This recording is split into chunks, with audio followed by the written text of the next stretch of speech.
Halo, selamat pagi anak-anak. Hari ini kita akan mempelajari kembali tentang kerajinan bahan lunak. Nah, anak-anak, tujuan pembelajaran kerajinan bahan lunak kita kali ini adalah yang pertama, menyatakan pendapat tentang keragaman karya kerajinan bahan lunak sebagai ungkapan rasa bangga sebagai wujud rasa syukur kepada Tuhan dan bangsa. Yang kedua, memahami pengertian, jenis, sifat, dan karakteristik kerajinan bahan lunak berdasarkan rasa ingin tahu dan peduli lingkungan. Nah, anak-anak, minggu kemarin kita kan sudah mempelajari yang namanya pengertian, jenis, dan sifat dari bahan lunak itu. Nah, kemarin kita sudah mempelajari tentang kerajinan bahan lunak yang dia secara alami maupun bahan lunak yang secara buatan. Yang secara alami berarti dia adalah bahan yang bersifat lunak, empuk, mudah untuk dirubah bentuknya, dan biasanya dia berasal dari alam. Nah, jika bahan lunak buatan berarti adalah bahan lunak yang bersifat empuk, mudah dibentuk, tetapi sudah melalui yang namanya proses kimiawi. Nah, anak-anak, hari ini kita akan melanjutkan pembelajaran kita ini kepada persyaratan pembuatan bahan lunak. Nah, ada persyaratan pembuatan bahan lunak. Tentu kalau dikatakan persyaratan itu berarti sesuatu yang harus dipenuhi ketika akan membuat kerajinan bahan lunak. Nah, apa-apa sajakah itu? Yang pertama, itu ada kerajinan harus memiliki fungsi. Nah, dalam pembuatan kerajinan bahan lunak harus diperhatikan yang namanya fungsi daripada kerajinan itu. Contohnya itu mangkuk untuk wadah sayur. Artinya jika dia ingin membuat kerajinan mangkuk untuk wadah sayur, maka dia harus sesuai ukurannya untuk wadah sayur contohnya. Atau gelas untuk tempat minum misalnya. Berarti kan pembuatan kerajinan itu ada fungsinya. Atau misalnya keranjang untuk tempat kain. Nah, berarti kerajinan itu ada tujuan pembuatannya atau dia memiliki yang namanya nilai guna. Oke. Yang kedua, syaratnya itu adalah adanya keserasian antara wujud benda dan nilai guna. Maksudnya itu adalah kita tidak hanya sekedar membuat yang namanya kerajinan, tetapi juga harus memperhatikan yang namanya nilai guna. Contoh anak-anak, kalau misalkan sepatu berarti ukurannya itu atau bentuknya itu harus sesuai dengan yang namanya anatomi dan ukuran kaki. Nah, kamu bayangkan ketika misalnya sepatu itu dibuat sesuai dengan anatomi tangan. Apa yang akan terjadi anak-anak? Maka tidak akan bisa digunakan untuk kaki. Maka harus sesuai. Sepatu itu sesuai dengan anatomi dan ukuran kaki. Kalau misalkan sarung tangan itu harus sesuai dengan anatomi dan ukuran tangan. Nah, itu dia maksud daripada keserasian antara wujud benda dan nilai guna. Supaya kalian lebih mengerti, Ibu jelaskan lagi. Contoh, baju seseorang yang kurus dengan seorang yang gemuk itu tidak bisa disamakan. Kenapa? Walaupun dia sama-sama merupakan benda yang bisa digunakan atau bisa untuk menutupi tubuh, tetapi ukurannya kan tidak sesuai. Maka selain daripada wujud benda itu ada, tetapi juga harus memperhatikan yang namanya nilai guna. Karena tidak mungkin baju untuk orang kurus itu digunakan oleh orang gemuk atau bahkan sebaliknya. Itu dia. Atau seperti yang contoh pertama tadi. Tidak mungkin sepatu itu mengikuti yang namanya anatomi tangan. Nah, kemudian yang ketiga anak-anak, persyaratannya yaitu tidak membahayakan pemakai. Kalau dikatakan tidak membahayakan pemakai, artinya aman. Contohnya, anak-anak, ada misalnya wadah yang dia untuk makan tetapi ada bahan kimiawi. Maka ketika digunakan untuk tempat makan, dia tidak akan aman. Nah, maka yang harus seperti apa? Maka wadahnya itu seharusnya adalah wadah yang memang ketika dimasukkan bahan makanan, walaupun dia dalam keadaan panas atau dingin, tidak mempengaruhi rasa daripada makanan tersebut.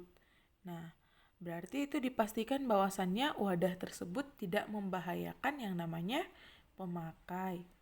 Oke, selanjutnya anak-anak, persyaratan yang keempat itu menyenangkan dan memberi kenyamanan bagi pemakai. Nah, contohnya itu memberi kenyamanan tuh misalnya, nah ketika kamu memegang gelas yang tidak ada gagangnya, nah waktu dimasukkan air panas, maka waktu kamu pegang dia, kan tentu kamu akan kepanasan. Artinya apa anak-anak? Kamu tidak nyaman atau ada sesuatu yang kurang di pembuatan kerajinan tersebut. Coba misalnya gelas tadi memiliki yang namanya gagang atau pegangan. Tentu itu akan menambah yang namanya nilai keamanan bagi pemakai. Maka bisa contohnya cangkir yang ada pegangannya. Oke. Yang terakhir, persyaratannya adalah memiliki daya tarik lebih. Kalau dikatakan memiliki daya tarik lebih, ini lebih kepada yang namanya unsur hiasan yang terdapat pada kerajinan tersebut. Yang ketika kita lihat dia menarik. Nah, itu dia persyaratan pembuatan bahan lunak. Oke anak-anak, sekarang kita masuk ke contoh-contoh kerajinan bahan lunak. Nah, yang pertama itu ada kerajinan lilin. Nah, kerajinan lilin itu biasanya digunakan untuk sumber penerangan yang terdiri atas sumbu yang diselimuti oleh bahan bakar padat. Nah, biasanya lilin ini mengandung yang namanya parafin. Nah, berikutnya anak-anak, kita masuk ke bahan pembuatan untuk kerajinan lilin ini. Bahan pembuatannya yang pertama itu ada lilin lebah, yang kedua itu ada dia lilin batang, yang ketiga itu ada dia parafin. Oke, ini dia anak-anak, kalian bisa perhatikan ketiga gambar berikut. Nah, maka selanjutnya kita masuk ke bahan pembuatan. Bahan pembuatan yang pertama itu adalah plastisin. Bahan pembuatan yang kedua itu ada tali sumbu. Ini yang putih, gambar yang putih ini adalah tali sumbu. Kemudian yang ketiga ini ada pewarna anak-anak. Oke, berikutnya kita masuk ke alat pembuatan. Nah, ketika kamu sudah menyediakan alat dan bahan tadi, maka kita akan menyediakan yang namanya alat pembuatan ini. Yang pertama itu ada kompor. Kompor biasa boleh juga, kompor gas juga bisa. Kemudian yang kedua itu ada sendok makan, usahakan dia yang besi. Kemudian yang ketiga itu juga ada wadah besi. Yang ketiga itu, yang keempat itu ada cetakan. Nah, ini semua dibutuhkan untuk pembuatan yang namanya produk kerajinan lilin. Nah, produk kerajinan lilin ini awalnya bentuk lilin yang seperti batangan dan warnanya pun biasanya hanya putih saja. Perkembangan pengetahuan menjadikan kerajinan lilin ini sangat berkembang. Kita dapat melihat bentuk lilin yang bervariasi. Misalnya ketika kamu melihat di suatu tempat, pasti banyak sekali yang namanya lilin yang sudah berwarna-warni atau bahkan selain berwarna-warni dia memiliki bentuk yang berbagai macam. Nah, bahkan Juga ketika kamu cium, ada aroma-aroma yang keluar dari lilin tersebut. Nah, anak-anak, cara membuat lilin ini, proses pembuatannya ini, kita akan mempelajari. Yang pertama, itu kompornya itu harus dinyalakan. Masukkan lilin dan dicairkan. Jadi lilin tadi itu kamu masukkan ke dalam kompor yang dinyalakan tetapi menggunakan wadah. Kemudian cairkan lilin tersebut dan masukkan tali sumbu agar kaku. Nah, ini dia anak-anak. Yang kedua, letakkan tali di tengah cetakan. Nah, anak-anak, kamu bisa bebas menggunakan cetakan bentuk apa, atau jika tidak misalkan mempunyai cetakan, kamu juga bisa menggunakan kaleng bekas atau bahkan gelas kecil untuk sebagai tempat cetakannya.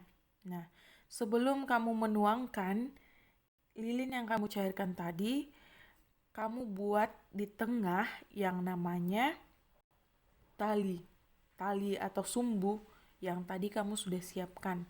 Kemudian tuangkan lilin cair ke dalam cetakan. Nah, setelah itu begini caranya. Setelah itu yang ketiga, buka lilin setelah 15 menit dari cetakan atau sesudah kamu rasa lilin cair tadi itu sudah beku atau sudah siap untuk dikeluarkan dari wadah. Nah, ini dia. Oke. Itu dia tadi cara untuk membuat kerajinan tangan dari lilin. Yang kedua, itu ada dia kerajinan fiberglass. Fiberglass yaitu serat gelas berupa kaca air yang ditarik menjadi serat tipis. Nah, anak-anak, ini ada dia bahan pembuatannya. Yang pertama, bahan pembuatannya itu adalah resin. Yang kedua, itu adalah matte fiber. Yang ketiga, ini adalah cat akrilik. Yang keempat, ini ada silikon, katalis, plastisin. Nah, ini dia. Berikutnya, ada dia yaitu yang dibutuhkan dalam kerajinan fiberglass. Yang pertama itu ada mangkuk. Yang kedua itu ada sendok. Yang ketiga ini ada cetakan silikon. Yang keempat itu ada gunting.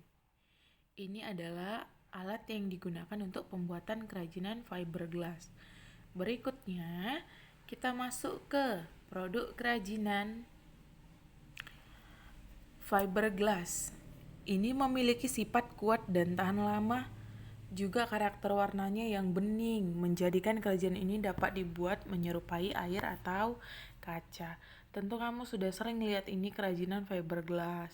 Nah, biasanya dia sering kamu lihat itu dalam bentuk mainan kunci yang biasanya dia tampak bening, atau bahkan di dalam kerajinan fiberglass ini biasanya ada dia seperti foto orang atau dimasukkan yang namanya karakter binatang atau karakter tumbuhan dan lain sebagainya. Nah, ini dia proses pembuatan fiberglass. Yang pertama itu resin dan katalis harus kamu campur dengan perbandingan 20:1. Ini. Kemudian yang kedua, cairkan resin katalis, siap dimasukkan ke dalam cetakan silikon. Kemudian yang ketiga, anak-anak, tunggu hingga kering lalu fiberglass dilepas dari cetakan silikon. Nah, maka setelah itu jadilah yang namanya kerajinan dari fiberglass. Oke, anak-anak, berikutnya kamu akan diberikan tugas. Tadi kan sudah ada contoh-contoh kerajinan bahan lunak. Nah, tugasmu apa? Mencari contoh-contoh kerajinan bahan lunak alami dan bahan lunak buatan. Nah, ini tugasmu, silakan kerjakan. Harus kamu cari contoh kerajinan bahan lunak alami itu sebanyak 3 minimal, dan buatan itu 3.